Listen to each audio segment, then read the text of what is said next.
Hockey world cup में England के साथ ड्रॉ खेलने के बाद अब सभी भारतीय खेल प्रेमी के जहन में एक सवाल है कि क्या भारत की हॉकी टीम अपने ग्रुप से क्वार्टर फाइनल के लिए डायरेक्ट क्वालिफाई कर पाएगी। क्योंकि क्वार्टर फाइनल में डायरेक्ट क्वालिफाई करने के लिए यह जरूरी है कि भारतीय टीम अपने ग्रुप में टॉप करे। फिलवक्त अगर ग्रुप डी की स्थिति हम देखें तो इंग्लैंड की टीम ग्रुप टॉपर है, जबकि जो भारतीय टीम है वो दूसरे नंबर पर है। तो क्या भारतीय टीम इंग्लैंड को पछाड़कर नंबर 1 का स्थान हासिल कर सकती है? इसी पर आज बातचीत करूंगा। नमस्कार, आप देख रहे हैं न्यूज बाइस्कोप और मैं हूं राकेश रंजन। हॉकी विश्व कप में भारतीय टीम ने बहुत अच्छी शुरुआत की और स्पेन के खिलाफ जो 2 गोलों की जीत दर्ज की थी, उससे जो भारत की उम्मीदें हैं वो इस विश्व कप में काफी बढ़ गई और लोग इस टीम से काफी उम्मीदें कर भी रहे हैं। लेकिन इंग्लैंड की टीम के साथ जो है भारत का मुकाबला गोल रहित बराबरी पर छूटा, मतलब दोनों में से कोई भी टीम गोल नहीं कर सकी।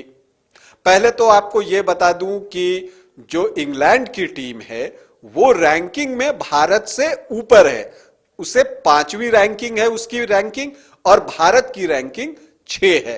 तो इस तरह से देखें तो अपने से ऊपर वाली रैंकिंग की टीम को रोकना गोल रहित बराबरी पर वो एक अचीवमेंट ही है। और मैं कह सकता हूं कि इस मैच के फैसले से इंग्लैंड की टीम ज्यादा निराश हुई होगी।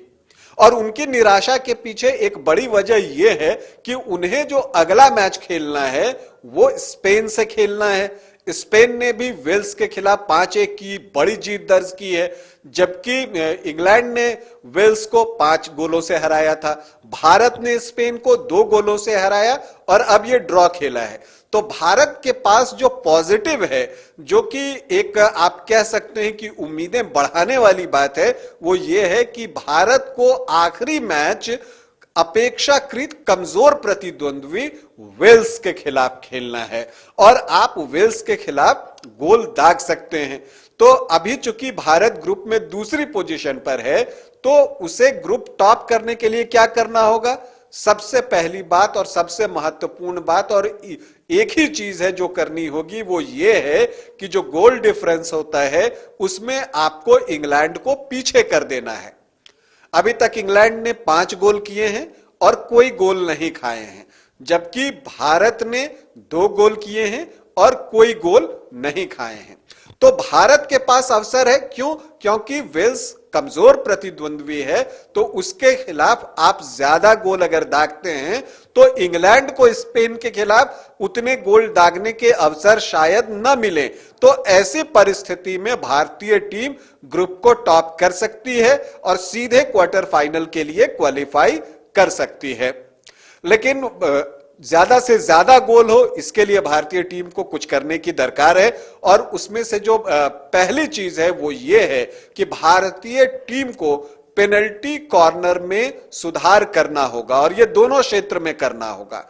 आपको पेनल्टी कॉर्नर ज्यादा से ज्यादा अर्न करना भी होगा और उसको कन्वर्ट करना भी होगा जो आपको पेनल्टी कॉर्नर मिलता है। तो अगर हम बात करें तो इस विश्व कप में अब तक भारतीय टीम को 10 पेनल्टी कॉर्नर मिल चुके हैं, 6 पहले मैच में और 4 दूसरे मैच में। तो 10 पेनल्टी कॉर्नर आपको मिले, लेकिन उसमें से कन्वर्ट कितने हुए? सिर्फ 1, और वो भी जो एक कन्वर्ट हुए वो रिबाउंड पर कन्वर्ट हुआ और उसे अमित रोहिदास ने गोल में दागा था रिबाउंड पर स्पेन के खिलाफ मैच में। लेकिन जहां तक बात अगर हम करें कि जो इंग्लैंड के खिलाफ भारत को 4 पेनल्टी कॉर्नर मिले, उसमें से कोई गोल नहीं हो सका। तो अगर भारत को ज्यादा बड़े अंतर से जीतना है तो अपनी इस कमजोरी को दूर करना ही होगा। दूसरी बात अगर हम करें तो इंग्लैंड के खिलाफ भारतीय टीम ने अटैक ज्यादा किए।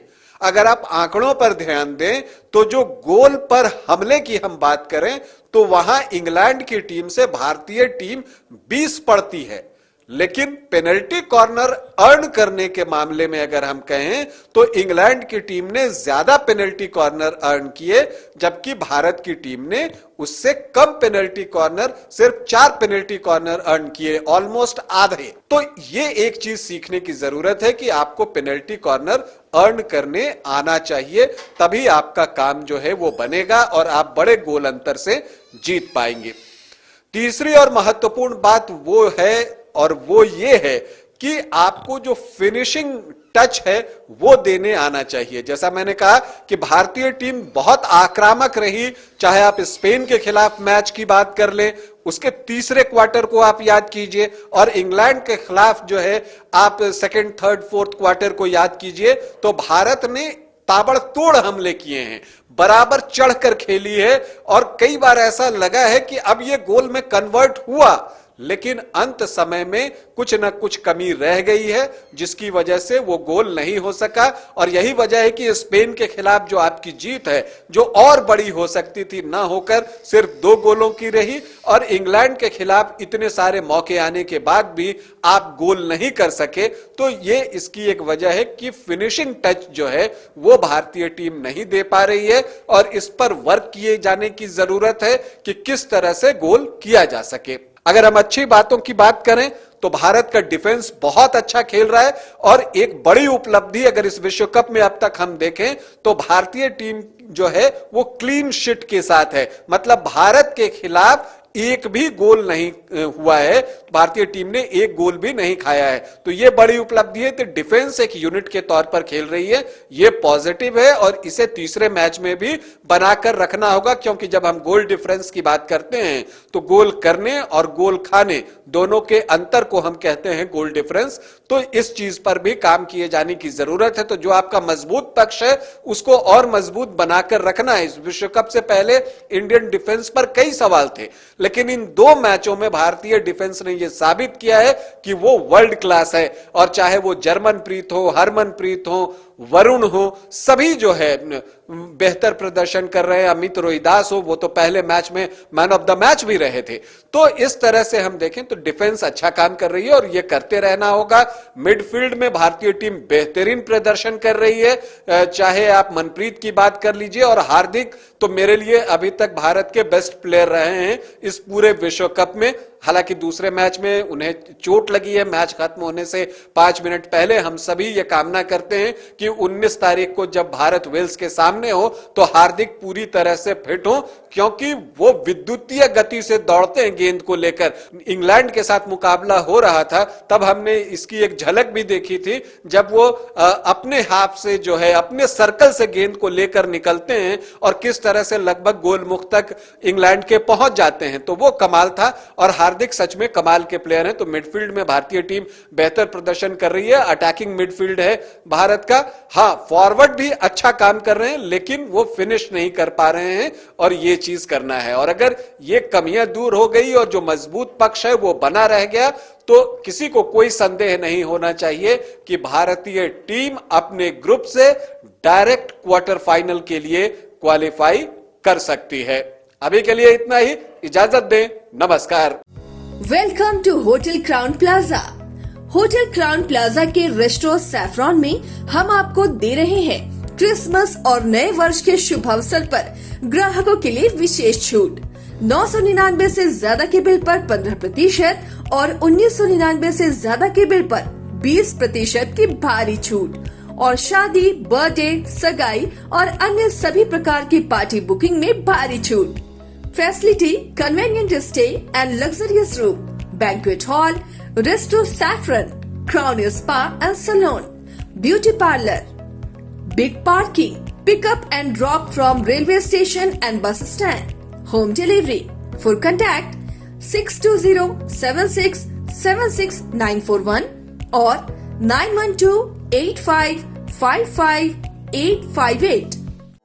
4 धामों में से एक रामेश्वर धाम सहित तिरुपति बालाजी, कन्याकुमारी, मदुरई, माँ मीनाक्षी देवी और श्री मल्लिकार्जुन ज्योतिर्लिंग का झारखंड में सबसे कम दर पर सब परिवार दर्शन लाभ का अनुपम अवसर। संपर्क करें माँ कामाख्या धार्मिक रेल यात्रा, केसरी नर्सिंग होम, पहला तल्ला, पिस्का मोड़, रांची। वेलकम टू चाचा मामा दंगल।